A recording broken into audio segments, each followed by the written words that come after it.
Yo, yo, yo, welcome everybody to the Wednesday Omnibros Live. That's right, everybody. This is Wednesday. Happy new comic book day to everybody out there. Everybody in the chat, let us know, what did you pick up this week? Did you buy single issues? Is there any single issue buyers in our fandom, in our fans, or in our chat? Let us know, what did you get this week? So my name is Gabe. You guys might all know me as a very self-fulfilling title of Gabe Loves 90s Comics, because my name is Gabe and I love 90s comics. And today, along with me, we have the one, the only, we got Comics Guide 101 hanging out today. Say what's up, bro. What's up, man? How's it going? Happy Wednesday, everybody. Yeah, let us know in the chat today.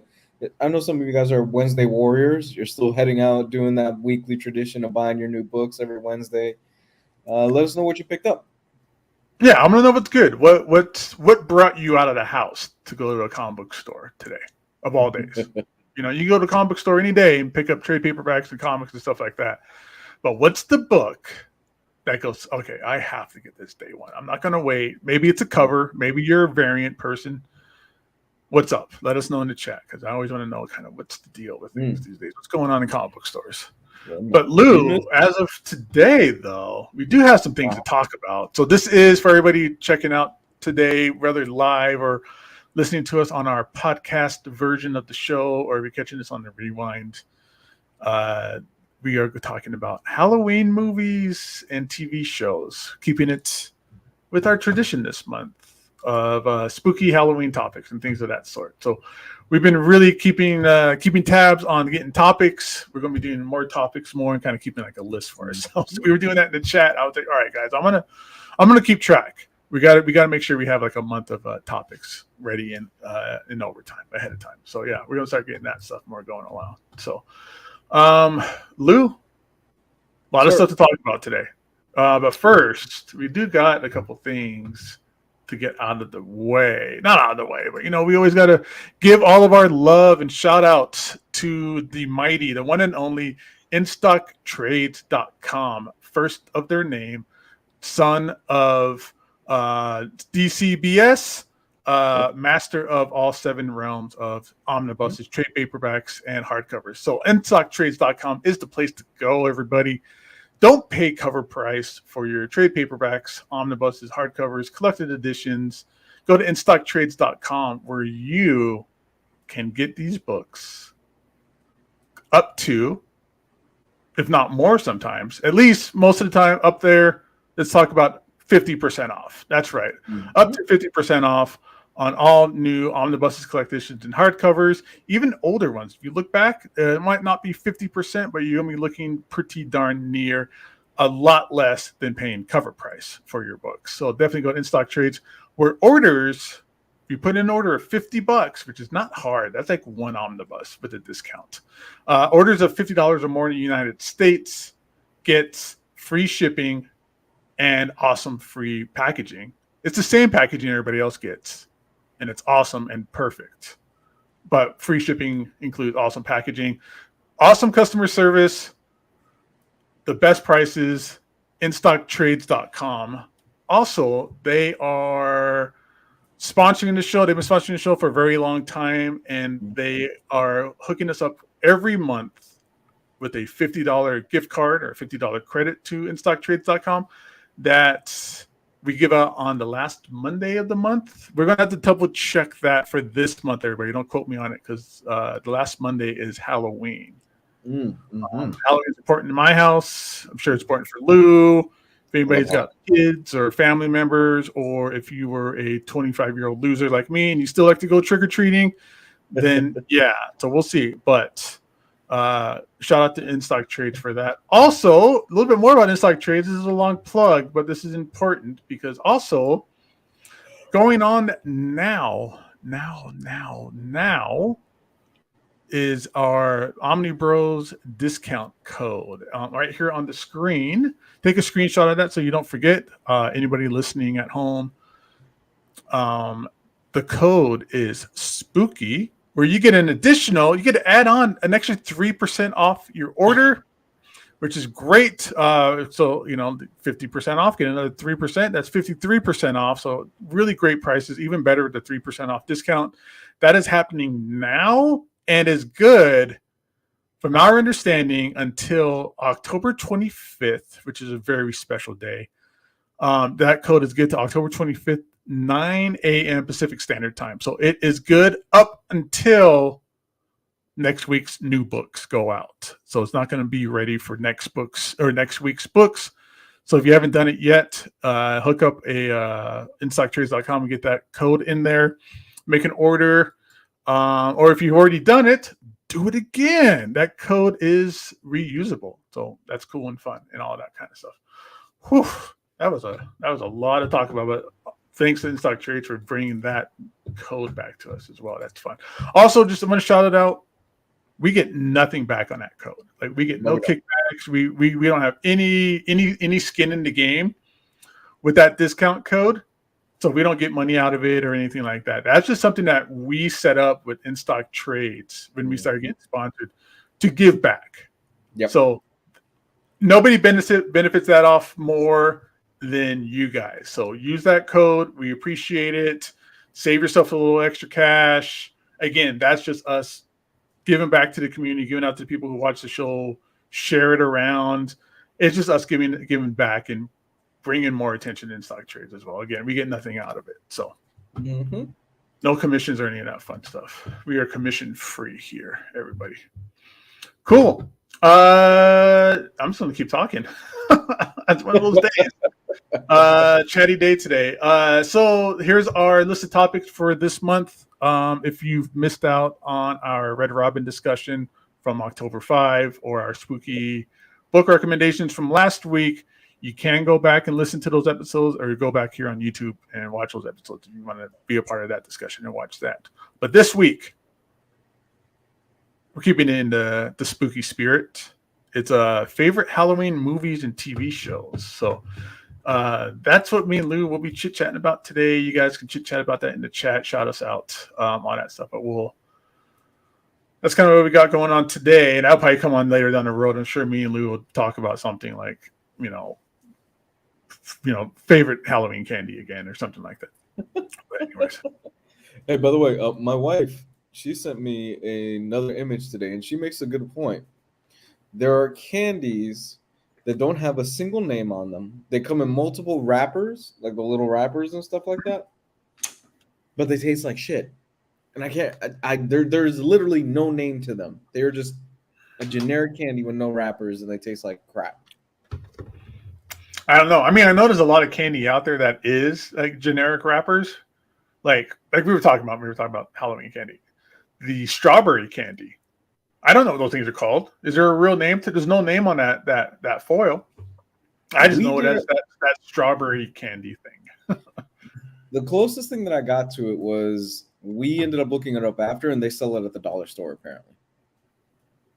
That's all we got. Weird.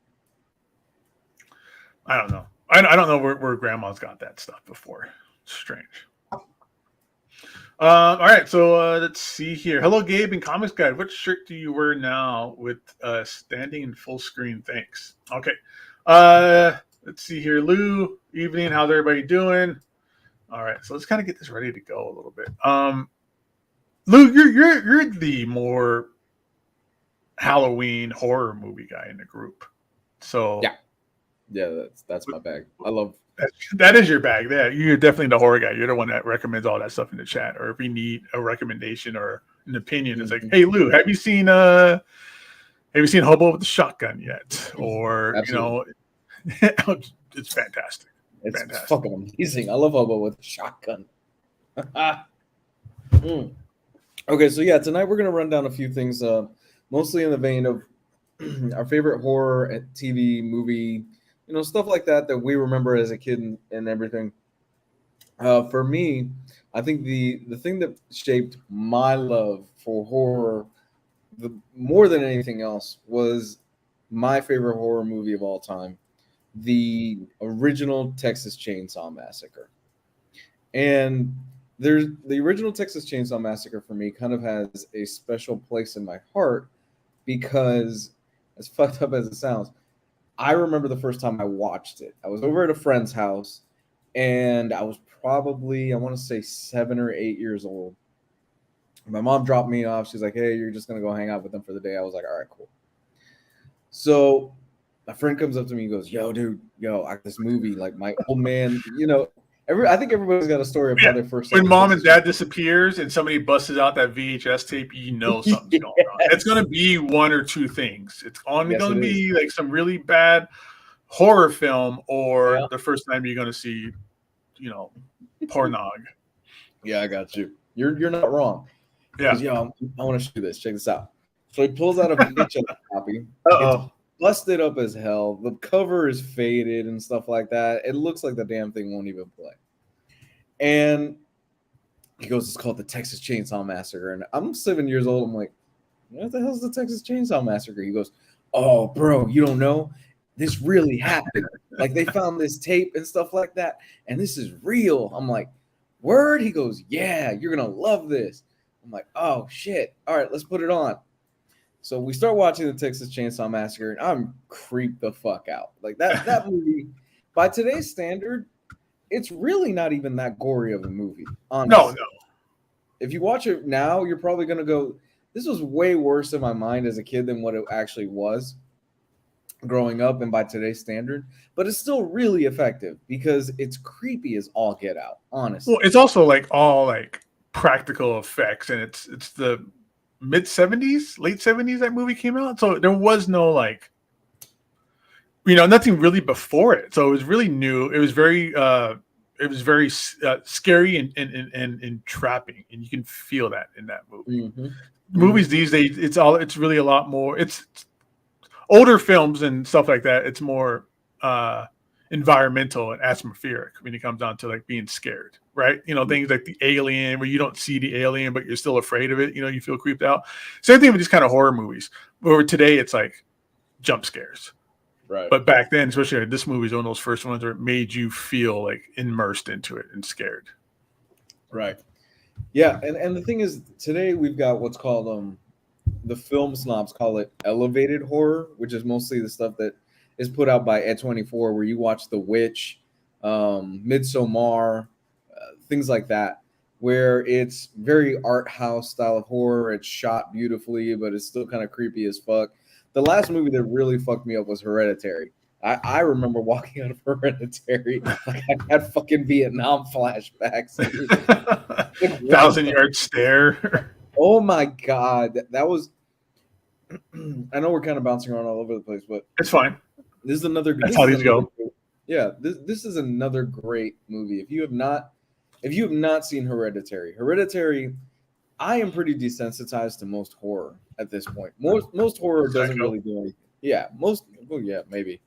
Most horror really doesn't do anything for me anymore, because I'm kind of like, all right, I can see the jump scares coming from a mile away. Been there, done that. Blah blah blah blah. Hereditary genuinely fucked me up. I was single at the time, and I went to see the movie. It was probably like a Thursday night, because I was like, you know what, fuck it.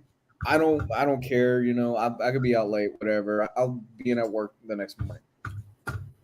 Went out, caught the 8:00 showing of Hereditary. It was probably me and some other dude that watched it. Some random guy was sitting up front.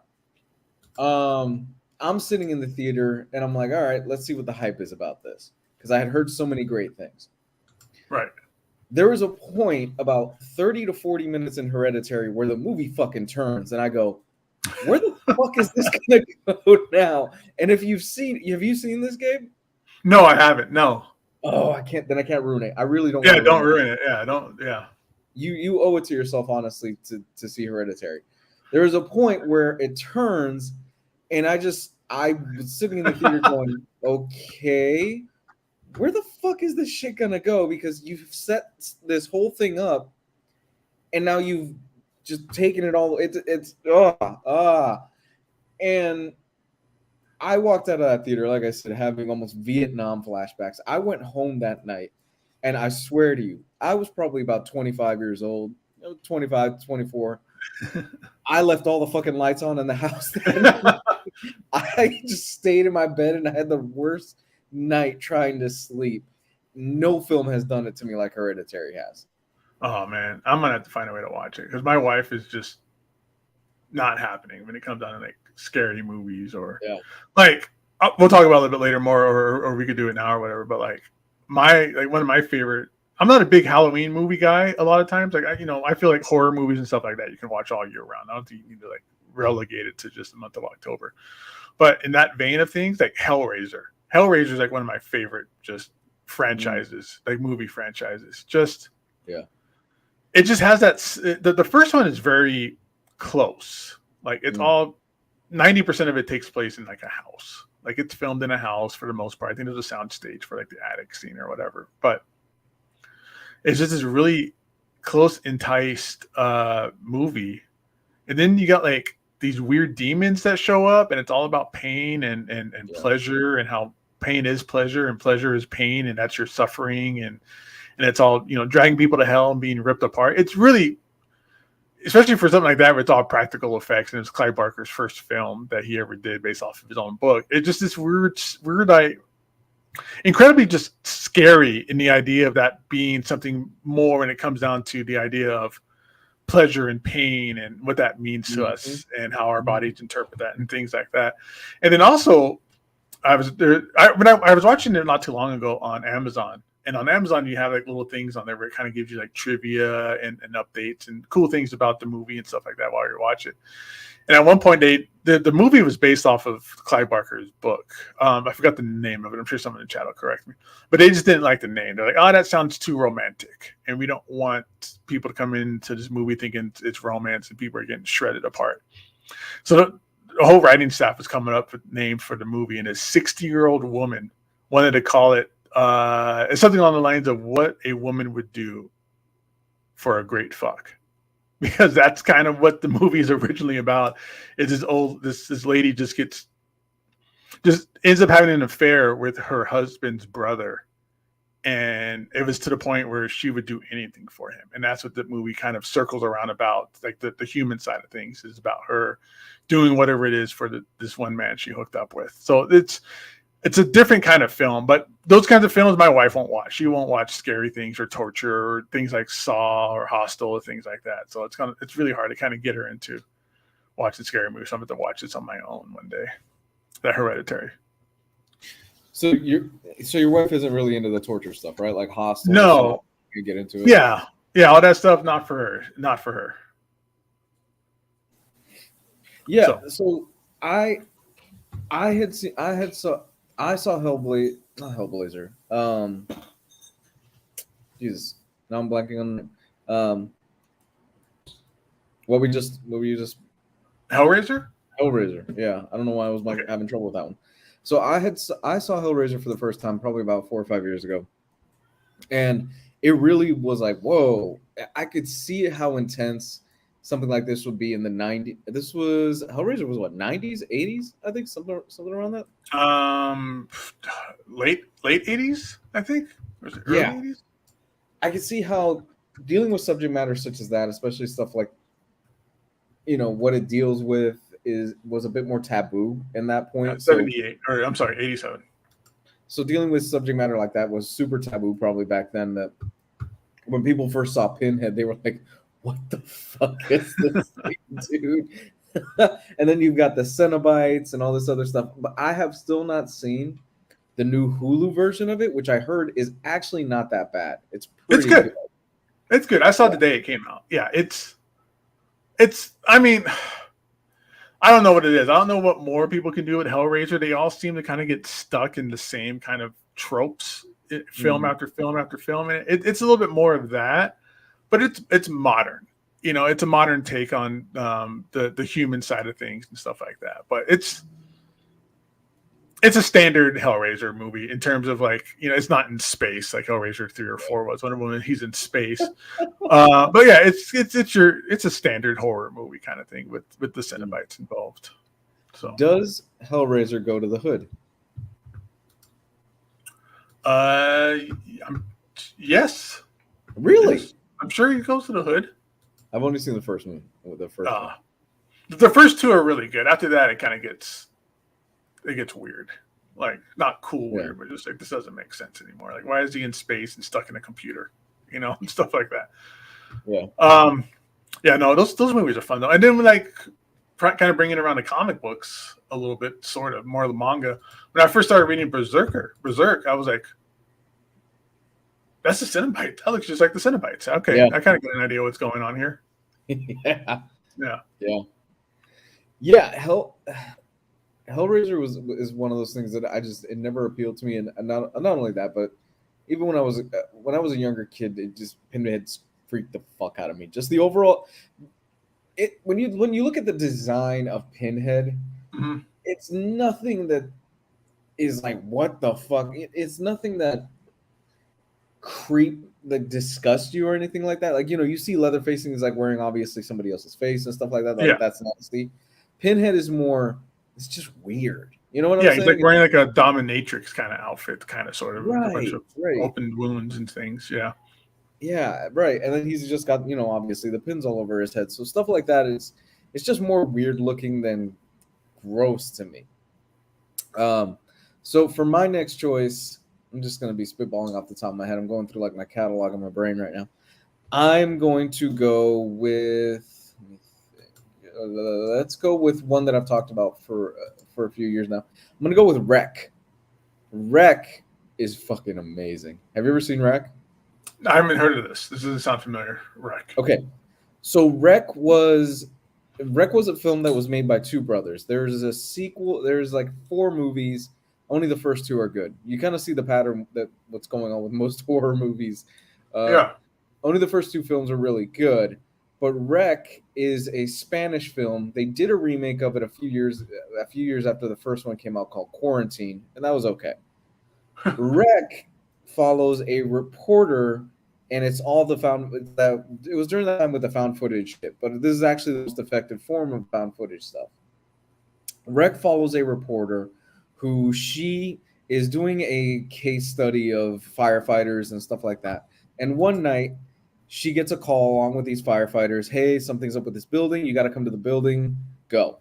They end up going to the building and they find out, oh, fuck, there is an outbreak that happened in this building.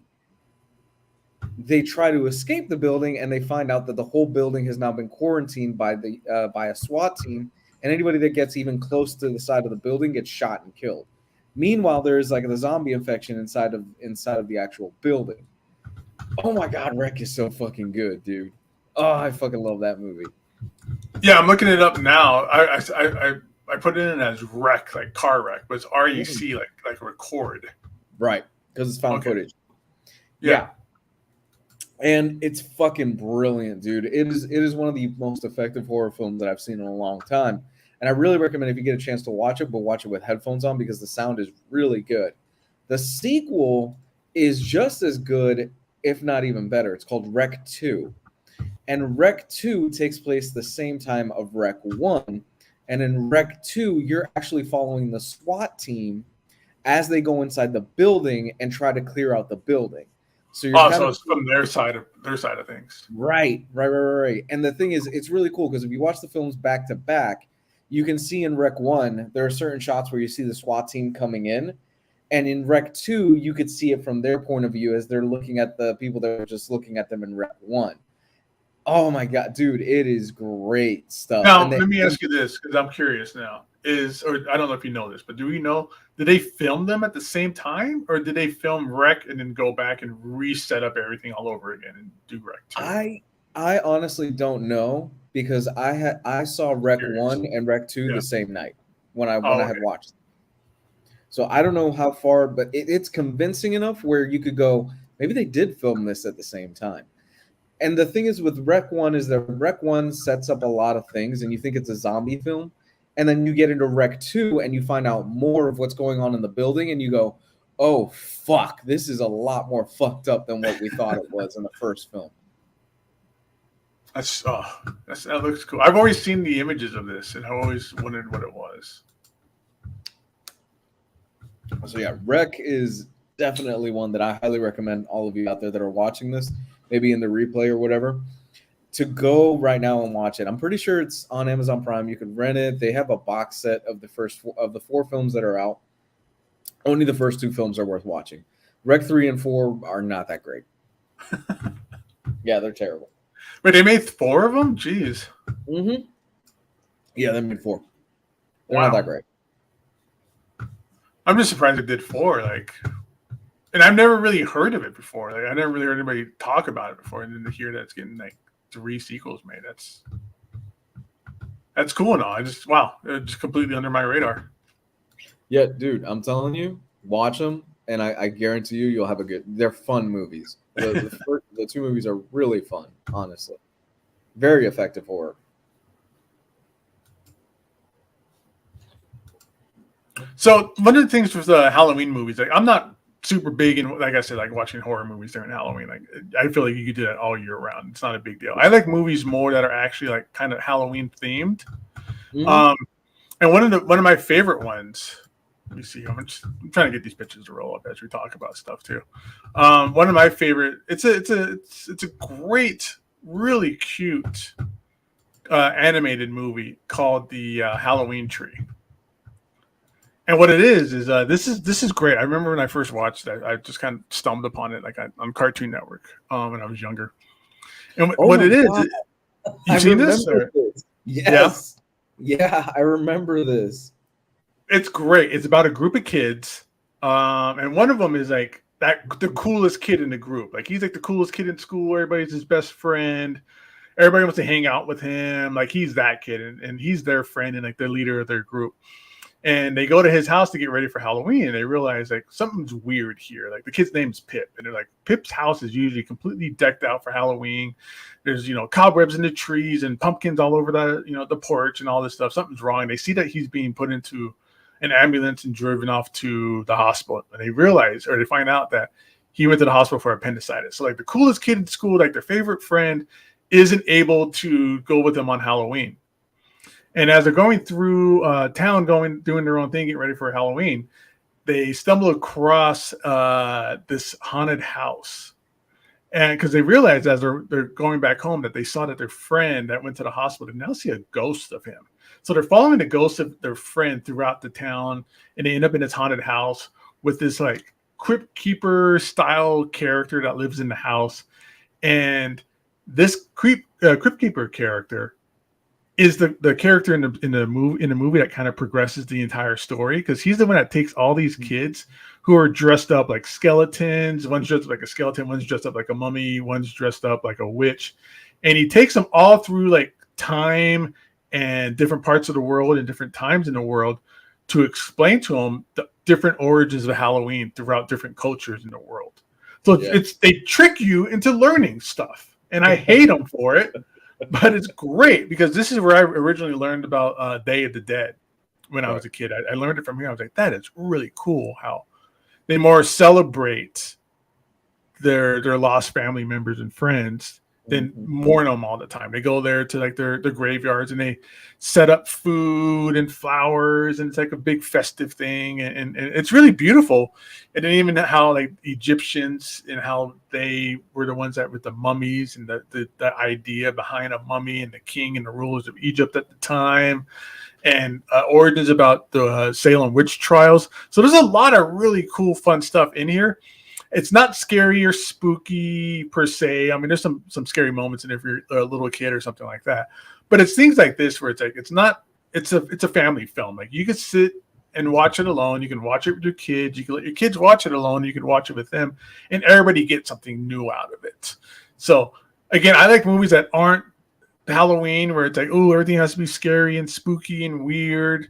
I just like things that's adjacent to Halloween or has some Halloween origin stories to it. And if you haven't watched the Halloween Tree, I have a digital copy of it through Amazon, so I think it's like $5 or something like that. Definitely worth it this time of the year. Sit your kids down and watch it. It's fun, and they're gonna learn something out of it, different cultures and stuff too. So that's a great choice. I remember watching this film as a kid, but I never knew the name of it. Is the thing. I just remember one of the boys was really sick, and they would visit him, but it's faded into the back of my mind at this point what it was about. That's cool. Yeah, it's all about them just learning different cultures and their Halloween and stuff, and you're like, oh, this is really fun. Good choice, man. Yeah. For me, my next choice is going to be a Swedish film that came out around 2008, 2007, I believe. It's called Let the Right One In. Currently, they are doing a show about it on, I think it's Showtime. There was a U.S. remake done like 2010, I believe it was, with Chloe Grace Moretz. The Let the Right One In is a coming of age story in many ways about a young boy who he is he's very much bullied. He's not having the greatest time in life and stuff like that. And one day, this young girl shows up with this old guy into their neighborhood. And it turns out this young girl is a vampire. And what was it called again? Let the Right One In. Let the Right One In. Yeah, there was a U.S. remake a few years after that one came out that was called Let Me In. But watch the Swedish version. Let the Right One In it's really a fucked up story. Because this girl goes through and she starts killing people, and the boy who's got this crush on her and he develops a really deep love for her kind of slowly starts becoming the girl's accomplice. And you kind of see how it plays out in the end, because the end of that film is genuinely very haunting. It's a fucked up ending, but it's also but it's also one of the most really brilliant endings that I think I've ever seen in a horror film, and it honestly caught me off guard the first time I watched it. It was one of those films where everybody was talking about it at the time, and they're like, "No, you really need to see Let the Right One In." So I found a cheap copy online and stuff like that, and it's great. Honestly, if you're looking for something that's really, it's a slow burn film, and it's more of an art house slow burn vampire film, but it's really worth your time and it's really worth watching. And I think once you reach the ending of it, you'll just be like, "Oh my God, that is dark." The ending of it is very messed up, but it's so good. I love this movie. I'm flicking through some pictures here on IMDb, and it gets creepier and creepier.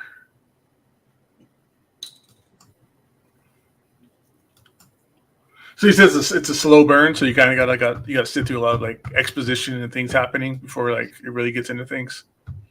Yeah, I mean, it gets into things pretty quick, but at the same time, it's not. This isn't like you're going to watch a little girl rip somebody's head off every 30 seconds or anything like that. Okay. It's more of you're examining the relationship of a young boy and how he slowly falls in love with this obviously killer, and what the ramifications of that story will be and how things play out. This is it here, right? This is the Swedish version? That's the Swedish version. Okay. Highly recommend that one. Now, I have heard the Let Me In, which was the American remake that was probably about 3 or 4 years after that. I have heard it's pretty close to what this version was.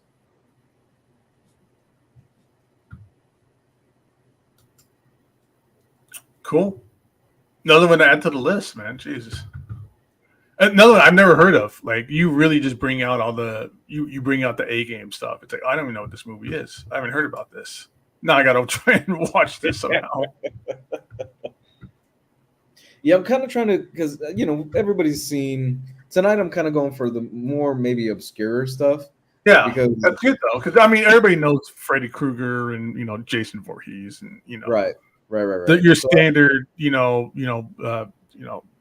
pumpkin spice season basic, horror movie stuff. Yeah.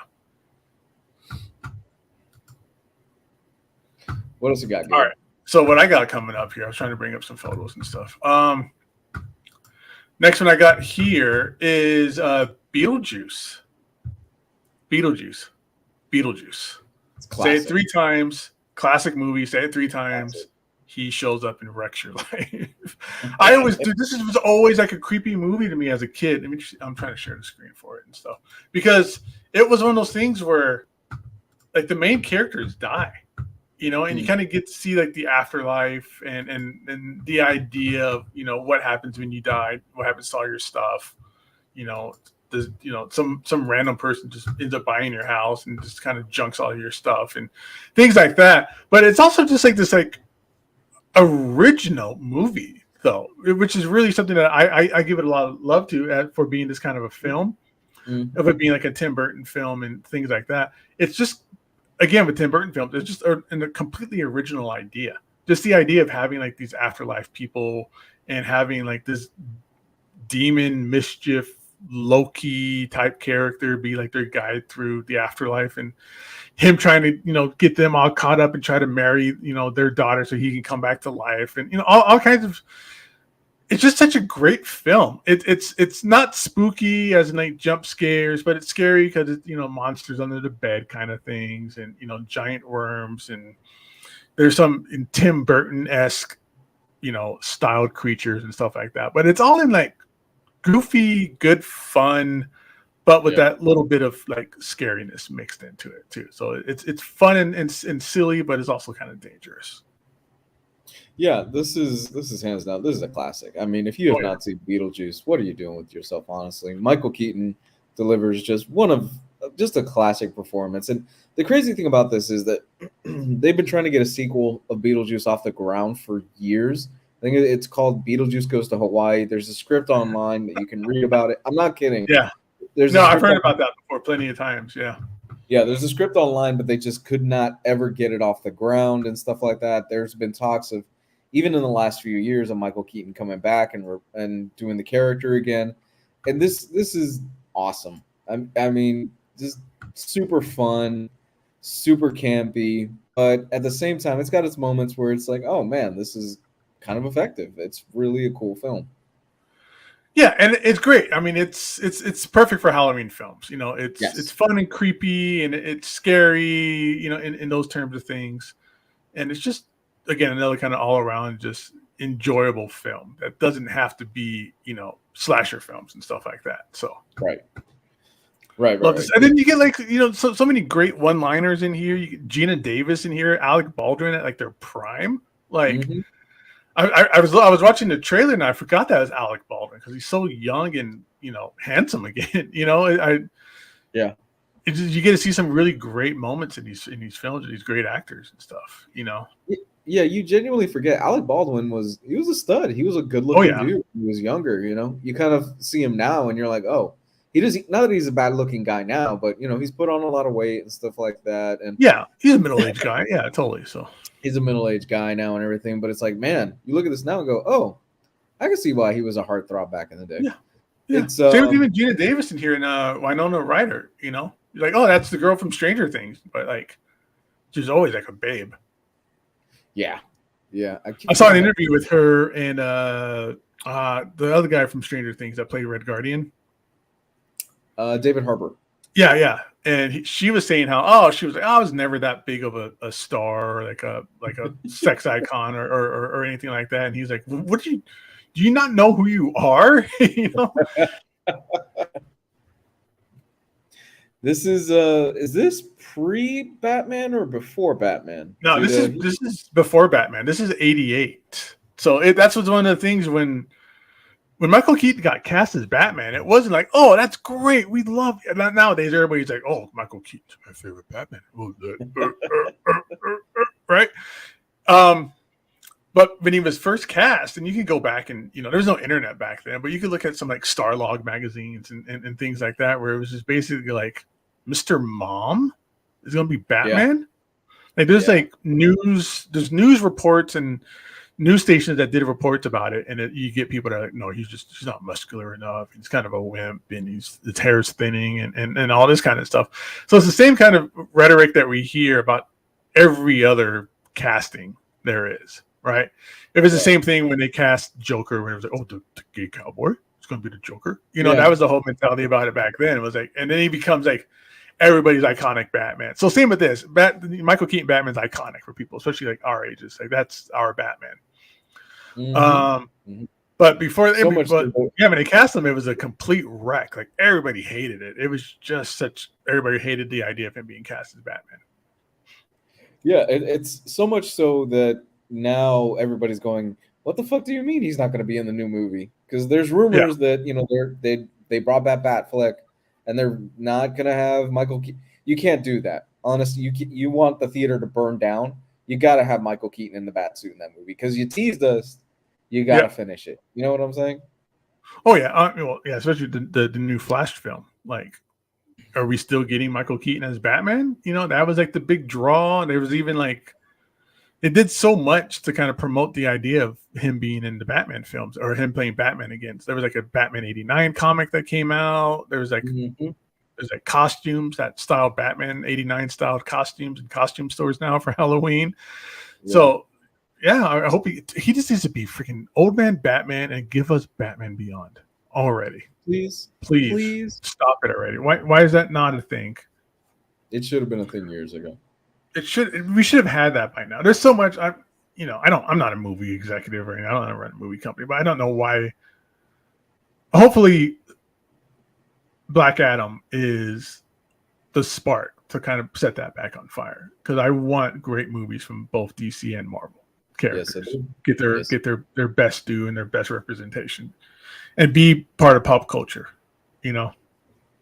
Green Lantern should already be a part of pop culture. People should already know about the Green Lantern, but they don't.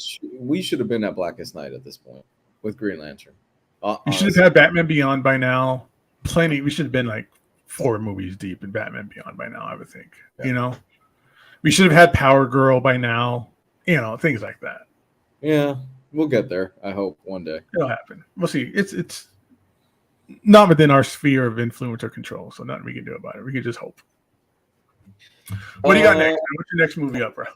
All right, so on this one, I'm kind of gonna cheat a little bit because it's a thriller, action, and horror film in many ways.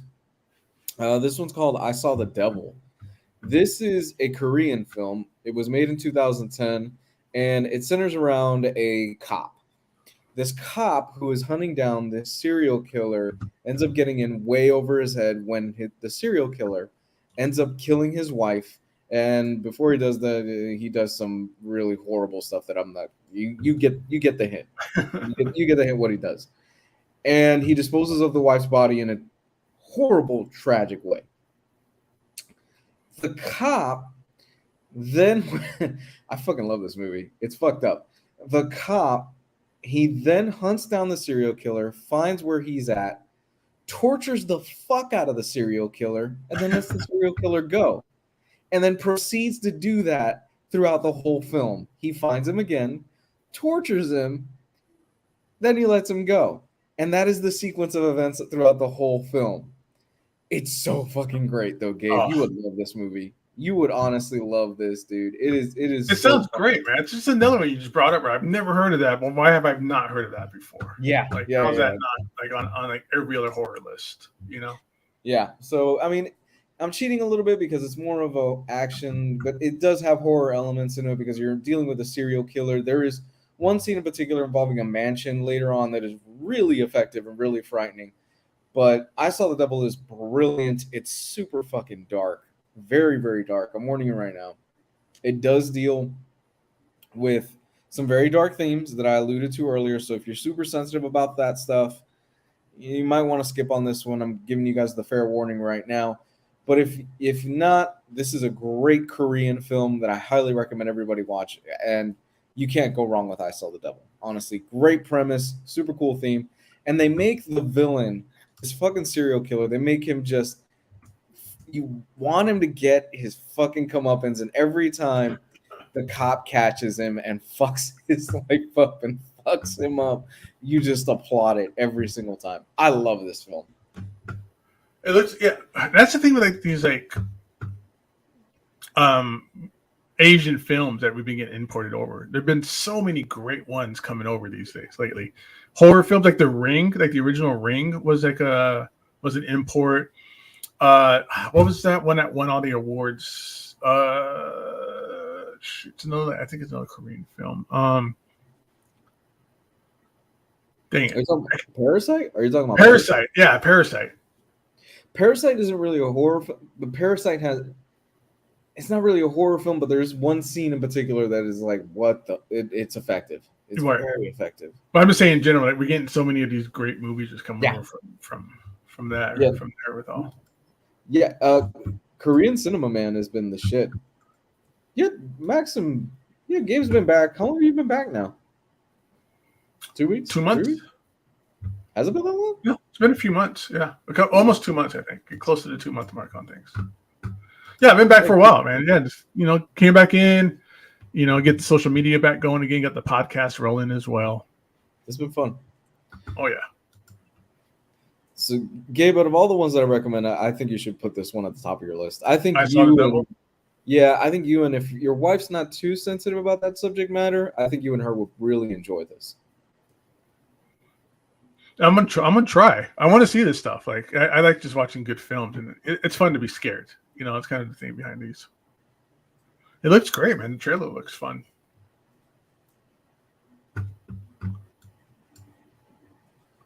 Let's see. I'm trying to. Oh, you know what? The Shining. Somebody brought it up in the chat, so that really made me think about that. The Shining is just it's a classic, right? It's a classic movie. It's a classic novel from Stephen King. There's nothing about this movie that isn't somewhat controversial or somewhat just groundbreaking. Even the filming of it, and just the idea of how Stanley Kubrick just worked these actors to the ground. Shelley Duvall was traumatized from this experience. Yeah. And it's just kind of it's sad, and it's really hard to hear about that and think about that and be with that, but it just really kind of adds to the overall just like loneliness and creepiness that this movie was all about, and just how far somebody goes and what happens when you kind of just lose your mind a little bit from just pure isolation. Because for those of you who haven't seen The Shining, I'm trying to bring up a picture of it. It's a movie about a school teacher who takes his family, he takes a job out in the Colorado mountains to basically house sit this massive hotel. During the winter months, the hotel is not in service. It's completely useless because it gets snowed in these beautiful forests of Colorado. But during the wintertime, the snow, it just gets locked down. So they have to hire somebody to kind of just keep the maintenance up inside the place and run the water and check the boiler and just overall just kind of things. But they have to end up moving in because there's basically no way in, no way out once the snow hits. It's a huge, massive hotel with a huge, massive kitchen, so they got all the food they want and things like that. And the main character, Jack Nicholson's character, is also an inspiring novelist. So he uses this time and opportunity to kind of isolate himself from the world and focus on his writing. But as what's later found out throughout the story, as he gets a little bit more crazier and he starts seeing things and he's talking to monsters and demons and things like that, is that that this place is haunted and the spirits are controlling him and basically taking him over and becoming one of them. And it's just this horrific movie where he just goes after his family with an axe, and so there's just so much. It just really, it's one of the top-notch, essential, like foundational films, I think, when it comes down to things like horror or psychosomatic neuro movies like that we get these days. It all kind of sprouted out, and this was the foundation, and the shoulders of all those movies, they stand on the shoulders of this film. And Stanley Kubrick's vision with it. But it's just such a righteously odd, crazy movie, and the book is fairly close to the film, and the book are fairly close. The endings are completely different. But there was a recent TV drama series that was done that was very faithful to the book and to the original origin of Jack Nicholson's character, where he was an abusive father, an abusive husband, and even got into fights with his students at school. He was a teacher, and he would get into fights and stuff like that. So he had some mental issues, and how that just overgrew with being locked in a hotel with all the alcohol you can drink and isolation and stuff. So and then it even has the original ending with the boiler and all that stuff too. So you kind of get a little best of both worlds, but the book is just an eerie monster as well. Yeah. Have you ever seen the documentary Room 237? I think you would dig it. I know I've watched part of it or some of it. I know I brought it up. I don't think I've ever finished it or something. I have very little memory about it. Yeah, so for those of you out there, there's a documentary on the film, and it's called Room 237. It goes really behind the scenes of what a lot of people theorize The Shining is about, the Kubrick version, and how Stanley Kubrick was kind of a fucking asshole on the set while they were To filming. show you the vault, apparently, where I guess there's like, you're not allowed to talk to her. Nobody in the cast. You have to she was isolated from the whole crew, and that just really, you can kind of see it in her character, as the wife that has to protect her son in this, huge maze of a hotel from her husband. Yeah. And you see her get smaller and look weaker and look more depressed and, sleep deprived, and just, you can see it take a toll on her. Yeah. I didn't know. I thought that was just acting and makeup and, things like that. But it was legitimately, she was having those feelings and going through some terrible experiences. Yeah, Kubrick would make her do hundreds of takes for one scene and stuff like that. He wasn't. Kubrick is one of those guys that he was a perfectionist to a fault when he was making stuff. Mm-hmm. And then the documentary, you would see Kubrick would adjust even the smallest fucking things in the scene. So like the cans and stuff like that. And it goes into detail about how Kubrick first came upon the book, where Kubrick was bored. He was fucking bored of all the stuff that he was done. It was a guy that climbed the mountain of his creative field, and he was like, well, I've got nothing else to do right now. So he picked up a bunch of books, and for like a year, his assistant or whatever it was, I haven't seen the documentary in a while, would just hear him throwing books against the wall. Nope. And that's all you would hear in his office, because he would just be like, I don't find anything that's inspiring to me. So he picked up the book called The Shining by Stephen King, and he's like, oh my God, this is amazing. I'm going to make a film out of this. Now, King hates this movie. Stephen King does not like the movie at all. Right. He was a part of the TV movie, like, drama series. Like, he was a part of that, or he wrote some of it, or he produced it, or I think he had like a small acting role in it. But yeah, that's the one that he's all about. Because of the ending. Mm-hmm. Because of the ending, and he actually he makes a strong point, because King's book is more about the slow descent into madness, where you take a regular person who's, he's got his problems, but he slowly descends into madness. Where if you watch The Shining, Jack Nicholson's character already looks like he's kind of white knuckling his sanity at the very beginning of the film when he's driving up to the hotel. Something's a little bit off with him. You can tell right from the beginning. He doesn't seem like he's all there and stuff like that. And really, when he just spends time and he gets to the hotel, it just escalates more and more to the point where he loses his fucking mind eventually. There's also the famous scene with the axe. That doesn't happen in the book. It's actually a cricket mallet, but an axe, I would argue, is more effective than a cricket mallet. Yeah. But yeah, The Shining is a classic. It's a must. Oh yeah. I mean, there's a lot of things they make adjustments on. That happens in a lot of Stephen King films. Mm-hmm. Same with Clockwork Orange. That's a completely different film or the ending is completely different. So Stanley Kubrick does that kind of. When you're Stanley Kubrick, you do what you want. They let you do it. You do whatever the fuck you want to do. Exactly. All right, so we're coming up on an hour, bro. That was real quick. Rafael Miranda asked, "Did you watch the sequel, Doctor Sleep?" He points that to me, but that's all of us. Did you see Doctor Sleep? Yeah, I love Doctor Sleep. It's made by Mike Flanagan, who, for my money, is probably the best horror director that's working today. I love Mike Flanagan stuff. He's brilliant.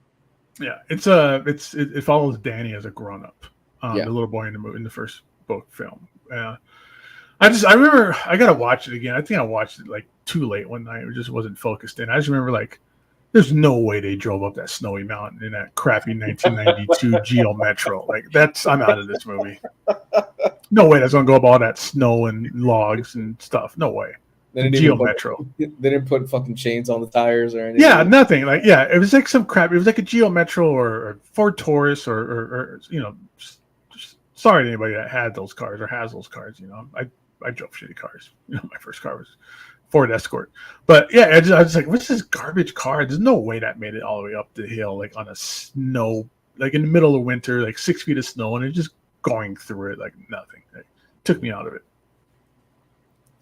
But anyways, I think that's that, dude. Are you good? That was an hour. That went by quick. We were talking about so many cool horror movies. Yeah, man, I'm good. Just to let it run one more time of the sponsorship. Let me bring it up. Where is it? There we go.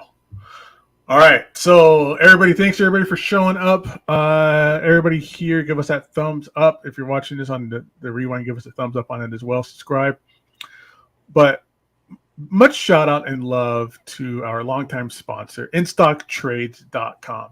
At this moment, everybody, if you haven't done it before, this is your first time here, or you haven't done it yet, stop paying cover price for your books. You can just go to InStockTrades.com where you can get your omnibuses, trade paperbacks, hardcovers, even manga, all your awesome collected edition needs at InStock Trades with prices at up to 50% off.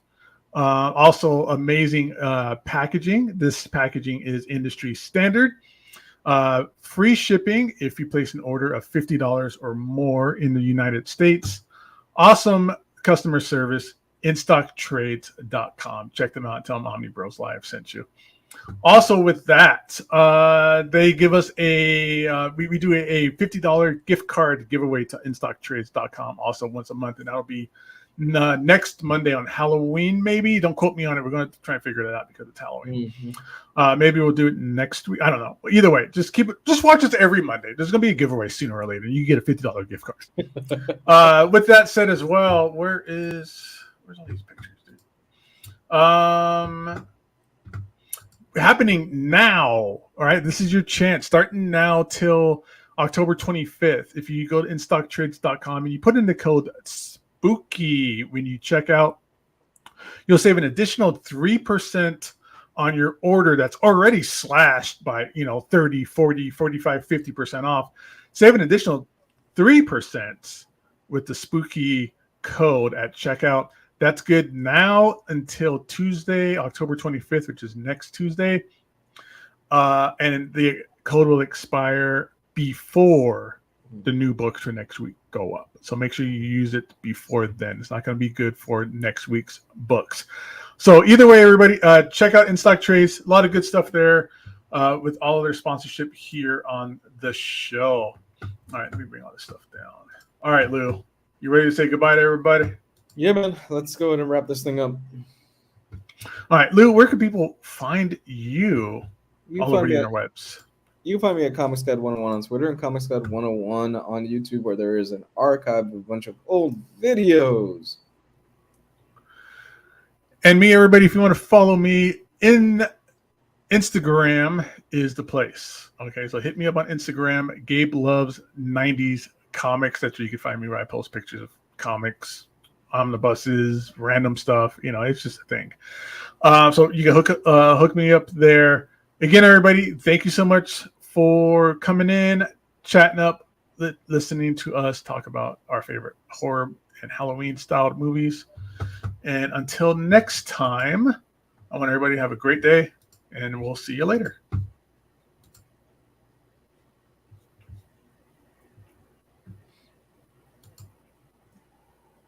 Nightmare Before Christmas is a Halloween movie.